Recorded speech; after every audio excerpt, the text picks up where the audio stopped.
Le numéro 2 du Rassemblement national, Jordan Bardella, considère que la France est devenue la risée du monde.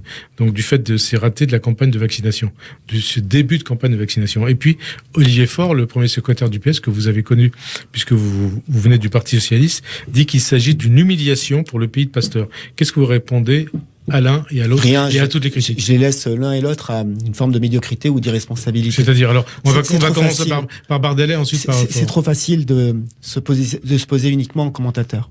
La réalité, puisqu'on parle de politique, c'est que depuis 2017, chacune des familles politiques traditionnelles de ce pays est restée arrêtée sur un échec. Et aucune n'a trouvé la faille, n'a trouvé la martingale pour mettre à mal à la fois le projet, mais aussi la cohésion de la majorité d'Emmanuel Macron. Aujourd'hui, et à l'occasion d'une épidémie, à l'occasion de telle ou telle difficulté, parce que ça n'est pas la première fois qu'il y a des tentatives de déstabilisation, de remise en cause, de critiques gratuites de ce qui se fait en matière de lutte épidémique, il y a cette volonté de remettre en cause, de critiquer pour critiquer. La réalité, c'est que nous sommes face à une pandémie que personne n'avait prévue, dont l'évolution est pleine de curiosité, pleine d'inconnus. Nous l'avons encore vu récemment avec des mutations du virus que personne n'avait pu anticiper, et c'est bien normal. Il y en a beaucoup, certaines sont plus graves que d'autres.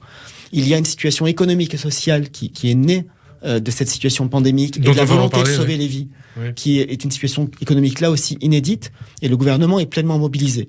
Nous préférons rester dans l'action, dans la réponse à la crise, dans la protection des Français, plutôt que de perdre du temps à répondre à telle ou telle polémique politicienne. Mais là, ce qu'ils vous disent, Bardella et Faure, en gros, le gouvernement n'agit pas.